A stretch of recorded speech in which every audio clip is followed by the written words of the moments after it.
அனைவருக்கும் இனிய வணக்கம். நான் உங்கள் அபிதாசன் பேசுகிறேன். இன்னைக்கு நம்ம பார்க்க போகிற தலைப்பு என்ன பார்த்தீங்கன்னா, யாருமே சொல்லாத ரகசியத்தில் கன்னி ராசி அல்லது கன்னி லக்கணக்காரர்களோட வாழ்க்கை துணை ரகசியம் தான் பார்க்க போகிறோம். நான் மறுபடியும் திரும்பி சொல்கிறேன், இந்த வீடியோவை ஸ்கிப் பண்ணாமல் முழுசாக பாருங்கள். ஏன்னா இந்த வீடியோவில் முழுக்க முழுக்க யாருமே சொல்லாத ரகசியத்தை மட்டும்தான் நம்ம சொல்ல போகிறோம். சரிங்க, வாங்க.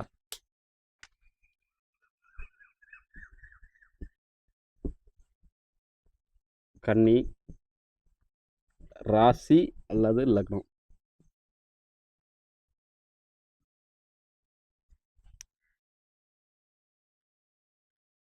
கன்னி அப்படின்னா பூமி நல்லா தெரிஞ்சுங்க. கன்னி எதுனா பூமியை தான் குறிக்கும். அதாவது நம்ம வாழ்கிற இந்த பூமியை குறிக்கக்கூடிய ஒரு கிரகம்னா எதுன்னு கேட்டிங்கன்னா அது இந்த கன்னி தான். இதுக்கு இன்னொரு பேர் இருக்குது, புதன்னு வேற சொல்லுவாங்க. புதன்னா யாருன்னு தெரியும். புதன்னா யாருன்னு கேட்டிங்கன்னா அகத்தியர்னு சொல்லலாம், மகாவிஷ்ணு சொல்லலாம், அழகர்னு சொல்லலாம். இந்த மாதிரி நிறைய பேர் அவருக்கு சொல்லிக்கிட்டே போகலாம். நீங்கள் புதன் கிரகத்தை பற்றி நீங்கள் தெரிஞ்சுக்கணும்னு ஆசைப்பட்டீங்கன்னா யாருமே சொல்லாத ரகசியத்தில் புதனை பற்றி நான் முழுசாக வீடியோ போட்டு வச்சுருக்கேன். தயவு செஞ்சு அந்த வீடியோ போய் பாருங்கள். அந்த வீடியோ நீங்கள் பார்த்தீங்கன்னா புதனை பற்றி முழுசாக உங்களுக்கு எல்லா விளக்கமும் தெரியும். இது காலச்சக்கரம்.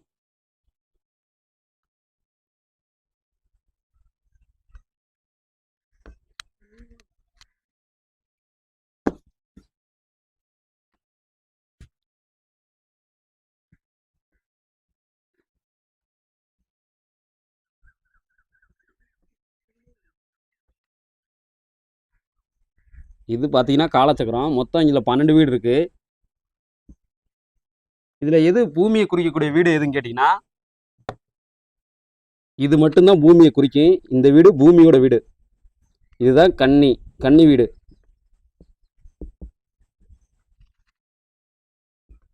இது ராசி அல்லது லக்னம். நல்லா தெரிஞ்சுக்குங்க, ராசிக்காரங்க வேற மாதிரி இருப்பாங்க, லக்னக்காரங்க வேற மாதிரி இருப்பாங்க. இதில் எது நீங்கள் குழப்பிக்க வேணாம். ராசி வேற, லக்னம் வேற. இது பூமி வீடு. இது கிடையவே கிடையாது. இந்த வீடு புதனுக்கு சொந்தமே கிடையாது. இந்த வீட்டுக்கு யார் அதிபதினு கேட்டீங்கன்னா அது ஒரு கிரகம். ஆனா இந்த வீட்டுக்கு புதன் அதிபதி கிடையவே கிடையாது.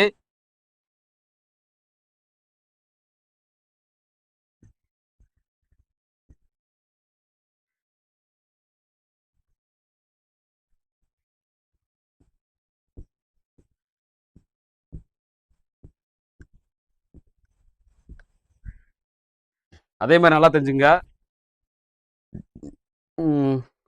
இது கன்னி லக்கணக்காரருக்கு நான் சொல்றேன். நீங்க இது நான் சொல்ல போறது பாத்தீங்கன்னா இப்ப கன்னி லக்கணத்துக்கு தான். நீங்க கன்னி லக்கணத்துல பிறந்துட்டீங்கன்னு வச்சுங்க, ஏதோ ஒரு ராசி, எது வேணாலும் ராசியா இருக்கா, ஏதோ ஒரு ராசியா இருந்துக்குங்க. பட் நீங்க கன்னி லக்கணத்துல நீங்க பிறந்துட்டீங்கன்னு வச்சுங்க, உங்களுக்கு இந்த சுக்கிர தசையும் குரு தசையும் ரொம்ப ரொம்ப யோகமான தசை. நல்லா தெரிஞ்சுங்க, இது நட்பு கிரகங்கள் தான். இதுதான் நட்பு கிரகங்கள். இந்த ராசிக்கும் சரி, இந்த லக்னத்துக்கும் சரி, இதெல்லாம் நட்பு கிரகங்கள். இதெல்லாம் நட்பு கிரகங்கள்.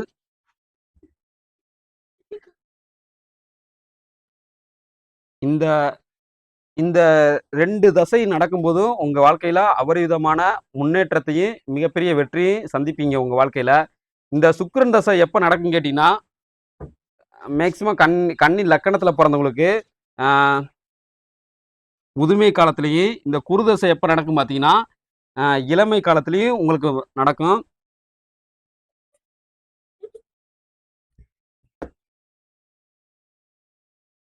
இப்ப இதுல எந்த வீடு உண்மையான சுக்கிரன் வீடு உங்களுக்கு தெரியணும்ல. இங்க இருக்கிற இந்த வீட்டுல மொத்தம் 12 வீடு இருக்கு. இந்த 12 வீட்டுல எது உண்மையான சுக்கிரன் வீடு கேட்டீங்கன்னா இந்த வீடு கிடையவே கிடையாது.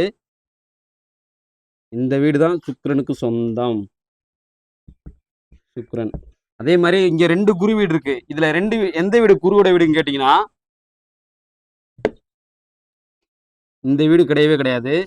இந்த வீடு மட்டும்தான் குருக்கு சொந்தம். அதாவது தனுர் வீடு.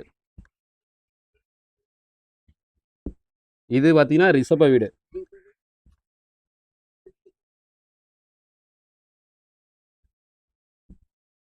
ரிஷப வீடு.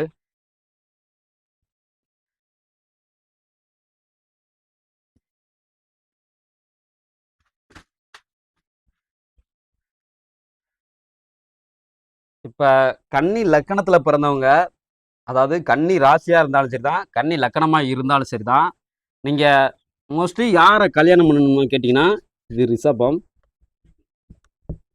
ராசி அல்லது லக்னம். இது பார்த்தீங்கன்னா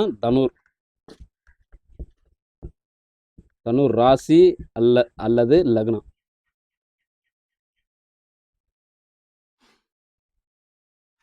இங்கே பூமி இருக்கு, நல்லா பார்த்துங்க. இது எல்லாமே பூமியை அடிப்படையாக கொண்டு நிகழக்கூடிய காரத்துவத்தில் நிகழக்கூடிய கிரகங்களாகும். ஒன்று சுக்கிரனு, இன்னொன்று குரு.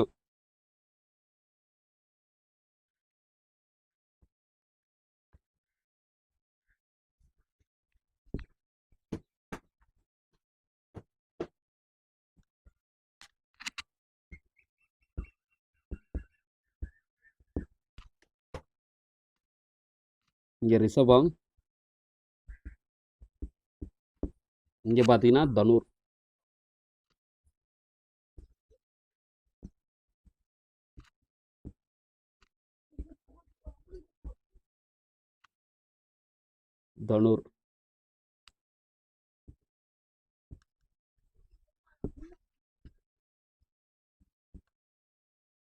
ராசி அல்லது லக்னம். நல்லா கவனிச்சு பாருங்க. இவங்க பார்த்தீங்கன்னா கன்னி ராசி அல்லது லக்னம்.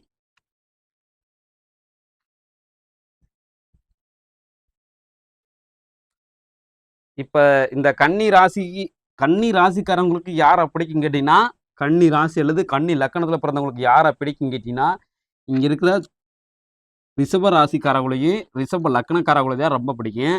அதே மாதிரி இங்க இருக்கிற தனுர் ராசிக்காரர்களுக்கு யாரை பிடிக்கும் கேட்டீங்கன்னா, இங்க இருக்கிற நல்லா கவனிச்சுங்க. இங்க இருக்கிற தனுர் ராசிக்காரர்களுக்கு யாரை ரொம்ப பிடிக்கும் கேட்டீங்கன்னா, கன்னி ராசிக்காரர்களையும் அதாவது கன்னி ராசிக்காரர்களையும் கன்னி லக்கணக்காரர்களையும் ரொம்ப ரொம்ப பிடிக்கும். அதாவது இந்த அதாவது தனுசு ராசிக்காரர்களுக்கு கன்னி ராசிக்காரர்களை ரொம்ப பிடிக்கும். கன்னி ராசிக்காரர்களுக்கு ரிஷப ராசிக்காரர்களை ரொம்ப பிடிக்கும். மோஸ்ட்லி 90%, அதாவது மோஸ்ட்லி 90% கன்னி ராசி அல்லது லக்கணமாக கொண்ட ஆண்களோ பெண்களோ பார்த்தீங்கன்னா, ரிஷப ராசி அல்லது ரிஷப லக்கணத்தில் பிறந்தவங்கள தான் மோஸ்ட்லி கல்யாணம் பண்ணுறாங்க. மீத இங்கே இருக்கிற 10% பேர் மட்டும்தான் இங்கே இருக்கிற தனுசு ராசி அல்லது தனுசு லக்கணக்காரர்களை கல்யாணம் பண்ணுறாங்க. ஏன்னா அதுக்கு ஒரே ஒரு காரணம் தான். ஏன்னா புதனுக்கு சுக்கிரனை தான் ரொம்ப பிடிக்கும். இங்க இருக்கிற பூமிக்கு சுக்கிரனை தான் ரொம்ப பிடிக்கும். இங்க இருக்கிற 10% பேர், அதாவது இங்க இருக்கிற 90% பேர் கல்யாணம் பண்றாங்கன்னா மோஸ்ட்லி அவங்க வந்து எந்த ஒரு யோகத்திலையும் பிறந்தவங்க கிடையாது. ஆனா இங்க முடிக்கிற 10% பேர் பார்த்தீங்கன்னா யோகத்துல பிறந்து வந்தவங்க நபர்களா இருப்பாங்க. நல்லா தெரிஞ்சுங்க. இங்க இருக்கிற 10% பேர் பார்த்தீங்கன்னா யோகத்துல பிறந்து வந்த நபர்களா இருப்பாங்க. அதனாலதான்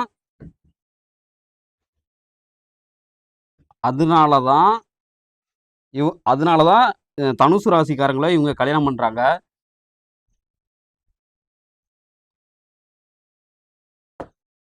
நல்லா தெரிஞ்சுக்குங்க.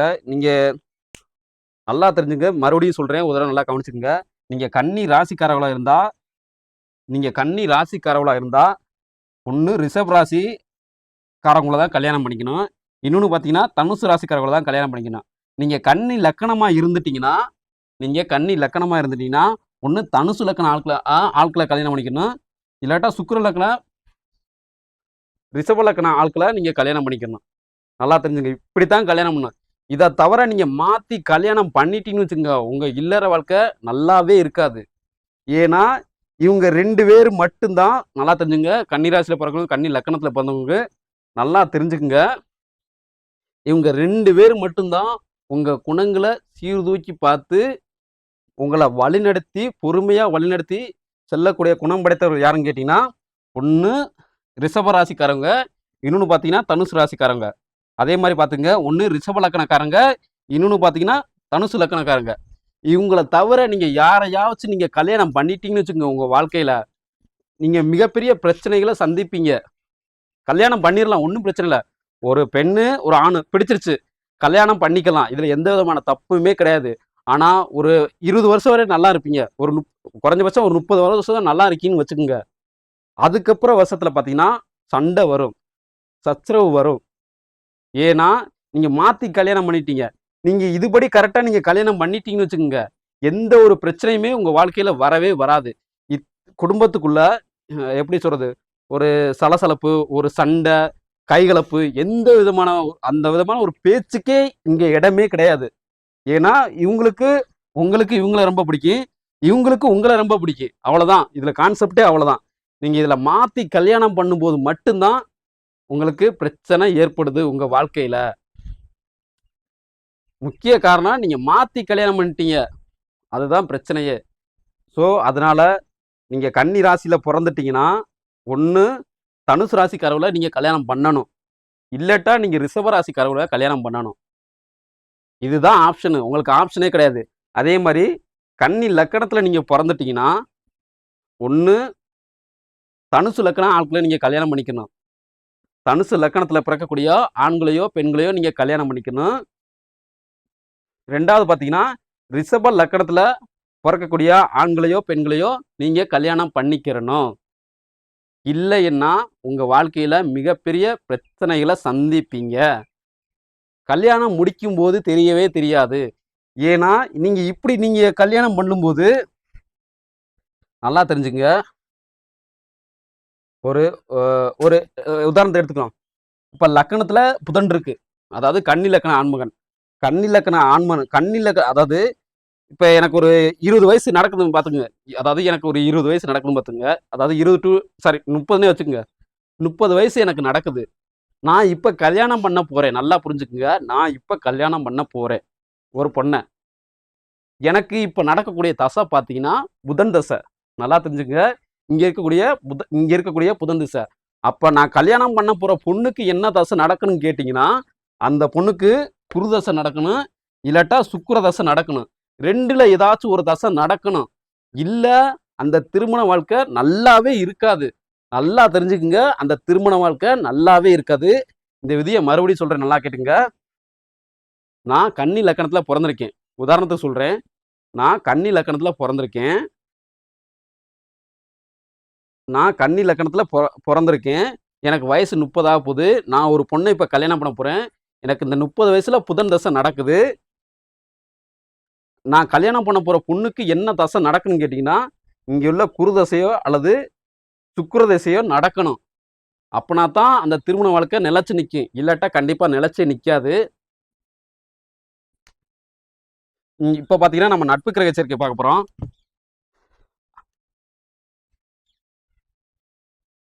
இப்ப நட்பு அதாவது யோக கிரக சேர்க்கை. இத நட்பு கிரக சேர்க்கைன்னு சொல்லலாம். யோக கிரக சேர்க்கைன்னு சொல்லலாம். ஒண்ணு பார்த்தீங்கன்னா, இது பார்த்துங்க ராசி. இது பார்த்தீங்க லக்னம். இப்ப பார்த்தீங்கன்னா புதன், பூமி அதாவது பூமி பிளஸ் அதாவது புதனத்தான் பூமி சொல்றேன். நீங்க எதுவும் குழப்பிக்காதீங்க. பூமிக்கு இன்னொரு பேர் தான் புதன். இதுல எந்த ஒரு சந்தேகம் வேணாம் உங்களுக்கு.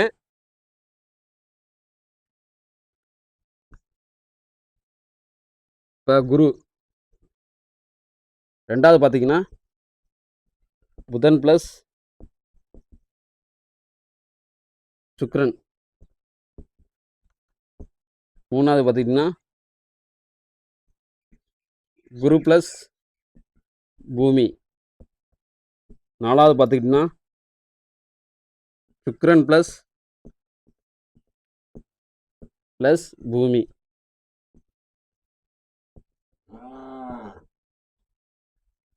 இதுவும் புதன் தான். குழப்பிக்க கூடாது. இதுவும் புதன் தான்.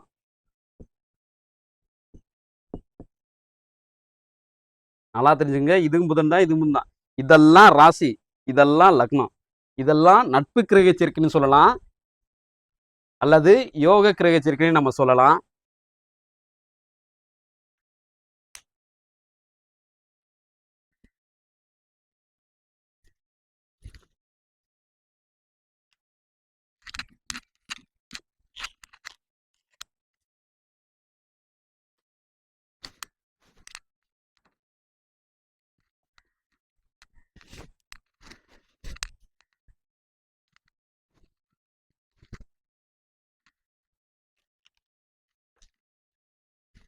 இதெல்லாம் நட்பு கிரக சேர்க்கைன்னு சொல்லலாம். இதெல்லாம் யோக கிரக சேர்க்கைன்னு சொல்லலாம். ஏன்னா இங்க இருக்க பூமி, அதாவது இங்க இருக்கிற குருவுக்கு பூமியை ரொம்ப பிடிக்கும். இங்க இருக்கிற புதனுக்கு இங்க இருக்கிற பூமிக்கு சுக்கிரனை ரொம்ப பிடிக்கும். அதனாலயே இதெல்லாம் யோக கிரக சேர்க்கைன்னு நம்ம சொல்றோம். ஆக்சுவலா இந்த 4மே யோக கிரக சேர்க்கை தான். நல்லா தெரிஞ்சுங்க. இந்த 4மே யோக கிரக சேர்க்கை தான். இந்த கிரக சேர்க்கையில, இந்த 4 கிரக சேர்க்கையில நீங்க பிறந்துட்டாவே கண்டிப்பா நீங்க யோகம் உள்ளவர் தான். இதுல எந்த துளி விதமான சந்தேகமும் உங்களுக்கு வேண்டவே வேண்டாம். ஆனா இந்த 4 கிரக சேர்க்கையிலே ரொம்ப ரொம்ப யோகமான கிரக சேர்க்கை என்னன்னு கேட்டீங்கன்னா, இந்த புதன் குருவும் இந்த புதன் சுக்கிரன் மட்டும்தான். நல்லா தெரிஞ்சுக்குங்க. புதன் குருவும் இங்க இருக்க புதன் சுக்கிரன் மட்டும்தான் ரொம்ப ரொம்ப யோகமான கிரக சேர்க்கை. இதுலயே ரொம்ப யோகமான கிரக சேர்க்கை எப்படின்னா, புதன்னா யோக கிரக சேர்க்கைனா எப்படி எப்படி அதாவது எப்படி கணிக்கணும்னா, நல்லா கவனிச்சுங்க. இது வைகாசி மாசம் குறிக்கும். வைகாசி. இப்ப சுக்கிரன்னா ஆடி வரும். ஆடி மாதம். இது வைகாசி மாதம். நல்லா தெரிஞ்சுங்க. இது ஆடி மாதம். நல்லா தெரிஞ்சுங்க. இது பாத்தீங்கன்னா மார்கழி மாதம்.